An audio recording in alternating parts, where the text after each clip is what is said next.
महान स्वतंत्रता संग्राम सेनानी जनजातीय समुदाय को उनका अधिकार दिलाने और देश की स्वाधीनता के लिए अपना सर्वोच्च बलिदान देने वाले भगवान बिरसा मुंडा की आज पावन जयंती है। मैं इस अवसर पर पूरे जनजातीय समुदाय को, पूरे प्रदेशवासियों को हृदय से बधाई देते हुए आज के इस कार्यक्रम में मंच पर उपस्थित प्रदेश सरकार में समाज कल्याण विभाग के मंत्री श्री असीम अरुण जी, राज्य मंत्री श्री संजीव गौड़ जी, अध्यक्ष उत्तर प्रदेश अनुसूचित जाति जनजाति आयोग श्री बैजनाथ रावत जी, अध्यक्ष जनजाति मोर्चा भारतीय जनता पार्टी डॉक्टर संजय गौड़ जी, प्रमुख सचिव समाज कल्याण श्री हरिओम जी, प्रमुख सचिव पर्यटन एवं संस्कृति श्री मुकेश मिश्राम जी, आज के इस कार्यक्रम में उपस्थित प्रदेश, देश और आज के इस कार्यक्रम में खास तौर पर जो विभिन्न हमारे पार्टनर कंट्री की ओर से भी और अन्य देश के विभिन्न भागों से भी यहां पर 26 जनपदों के 47 यानी विभिन्न जनपदों से आए हुए सभी उपस्थित बहनों और भाइयों, मैं सबसे पहले प्रदेश की राजधानी लखनऊ में आप सबका हृदय से स्वागत करता हूं, आपका अभिनंदन करता हूं। हम सब जानते हैं कि जनजातीय समुदाय यह भारत का मूल संप्रदाय होने के साथ साथ माटी के साथ जुड़ा हुआ समुदाय है। मातृभूमि के प्रति माता भूमि पुत्रोहम पृथिव्या इस भाव को अंगीकार करने वाला समुदाय है कि धरती हमारी माता है, हम सब इसके पुत्र हैं। और इसी भाव के साथ जब ये देश गुलाम था उस कालखंड में भगवान बिरसा मुंडा ने जनजातीय समुदाय के अधिकारों के लिए, देश की स्वाधीनता के लिए अपना बलिदान देकर के देश की आजादी में एक महत्वपूर्ण भूमिका का निर्वहन किया था। आज उनका 150वां जन्मदिन है और ये हमारे लिए गौरव की बात है कि प्रधानमंत्री मोदी जी ने भगवान बिरसा मुंडा के बलिदान को सम्मान देने के लिए 15 नवंबर की तिथि को भगवान बिरसा मुंडा के सम्मान में जनजातीय गौरव दिवस के रूप में इस पूरे कार्यक्रम को पूरे देश के अंदर करने का निर्णय लिया है। और उसी क्रम में आज प्रदेश से भी और देश के भी अलग अलग भागों से यहां पर जनजातीय समुदाय बड़ी संख्या में उपस्थित होकर के इस एग्जीबिशन के माध्यम से, इस प्रदर्शनी के माध्यम से, इस चलने वाले कार्यक्रमों में भागीदार बनेंगे। बहनों और भाइयों, धरती माता के प्रति सम्मान का भाव रखने वाला हमारा जनजातीय समुदाय, उसकी कला,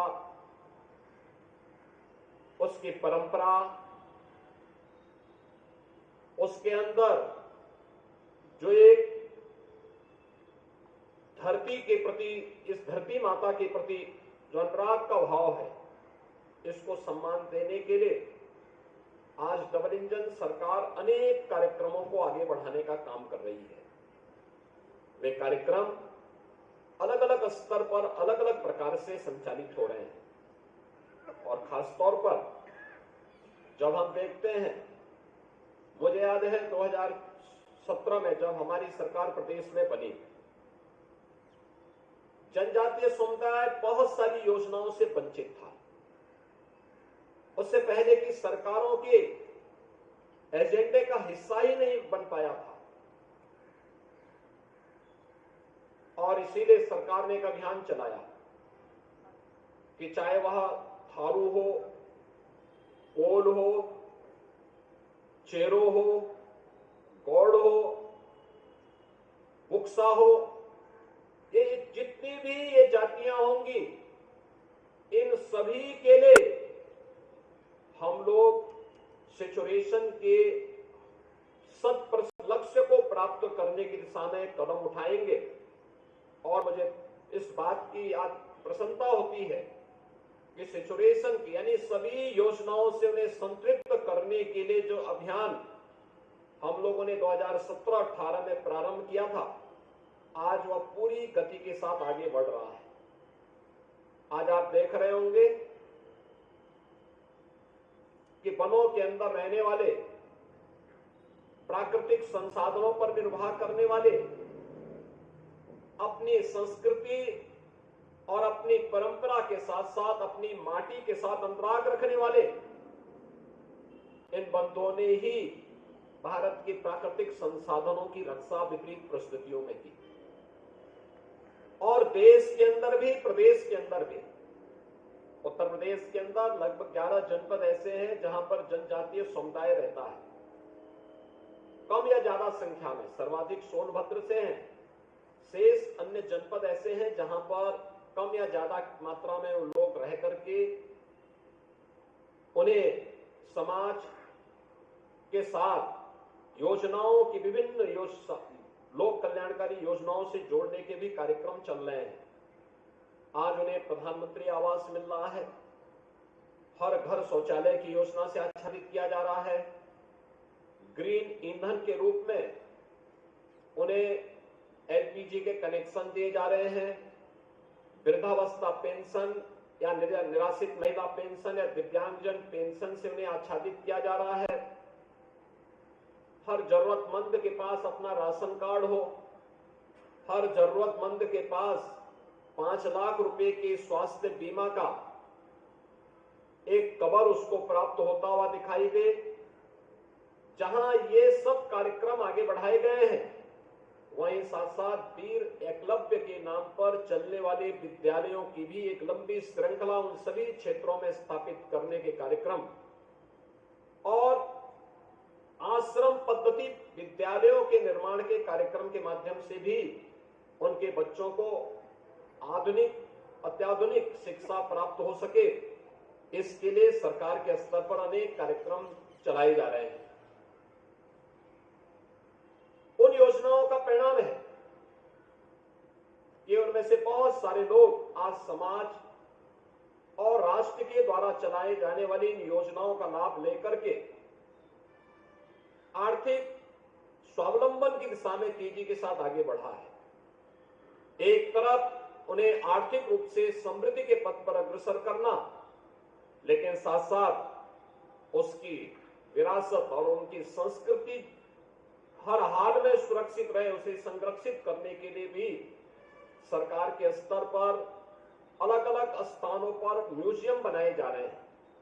क्योंकि होता क्या है कि जब हम लोग आगे बढ़ते हैं, टेक्नोलॉजी हमें हमारी विरासत से कहीं ना कहीं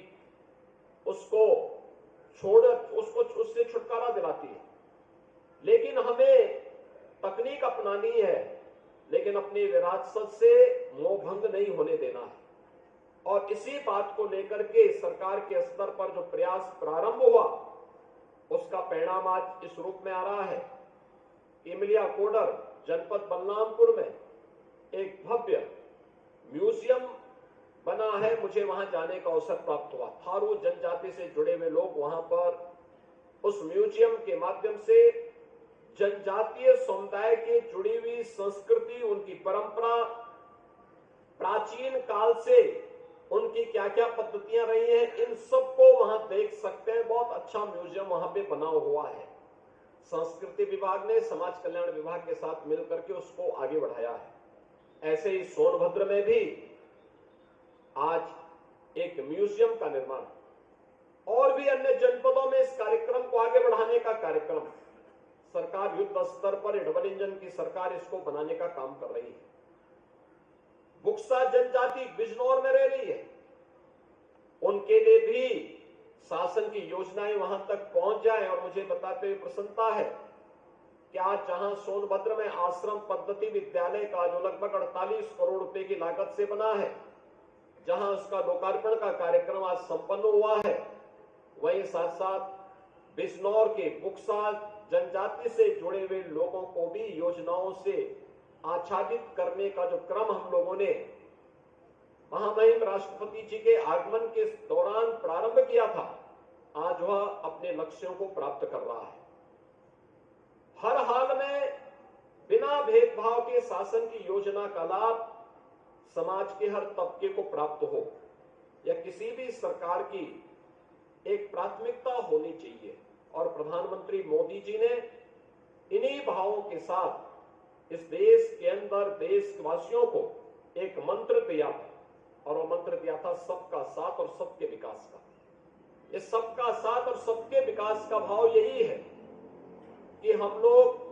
जितने भी जरूरतमंद नागरिक हैं, अगर वह किसी एक योजना से आच्छादित नहीं हो पाया है, उस तक वह योजना पहुंचाना करके उसके जीवन स्तर को उठाना। और प्रधानमंत्री जी की प्रेरणा से उत्तर प्रदेश सरकार वर्तमान में एक बड़े कार्यक्रम को आगे बढ़ा रही है। जीरो पॉवर्टी के लक्ष्य को प्राप्त करने के लिए आज हम लोगों ने तय किया है कि जनजातीय समुदाय हो, अनुसूचित जाति से जुड़े हुए समुदाय हो, अति पिछड़ी या पिछड़ी जाति से या अन्य नागरिक जो भी अब तक शासन की विभिन्न योजनाओं से अगर अभी भी वंचित है, उस तक हम उन योजनाओं को पहुंचा करके जीरो पॉवर्टी के लक्ष्य को प्राप्त करेंगे। यानी गरीबी को सर्वथा मुक्त करने के ऐसे समाज की व्यवस्था के लिए हम कार्य कर रहे हैं, और मुझे लगता है कि बहुत शीघ्र इसके परिणाम हम सबके सामने आएंगे। आज का ये दिवस हम सबको एक नई प्रेरणा दे रहा है। अगले कुछ समय तक यह कार्यक्रम यहाँ पर 15 से लेकर के 20 नवंबर तक 6 दिवसीय जो अंतर्राष्ट्रीय जनजाति भागीदारी जो दिवस है, यह इस अवसर पर यहाँ पर आज संचालित होगा। इसमें मुझे जानकर के प्रसन्नता है कि 22 राज्यों के कलाकार इस पूरे अभियान के साथ यहाँ पे जुड़ेंगे, और साथ साथ स्लोवाकिया एवं वियतनाम के कलाकार भी इसमें भागीदार बने हैं। मुझे पूरा विश्वास है कि इन सभी के माध्यम से हमें जनजातीय समुदाय को देखने और उन्हें आगे बढ़ने का एक अवसर प्राप्त होगा। मैं आज के इस अवसर पर जब भगवान बिरसा मुंडा की पावन जयंती को जनजातीय गौरव दिवस के रूप में हम आयोजित कर रहे हैं, इस अवसर पर अपने पूरे जनजातीय समुदाय को, पूरे प्रदेश वासियों को मैं इस अवसर पर एक बार फिर से हृदय से बधाई देता हूं, और भगवान बिरसा मुंडा के उन उच्च आदर्शों से हम प्रेरणा प्राप्त करके एक भारत श्रेष्ठ भारत के निर्माण में अपना योगदान दे पाएंगे। इस विश्वास के साथ आप सबके प्रति मैं अपनी शुभकामनाएं देता हूं। धन्यवाद। जय हिंद।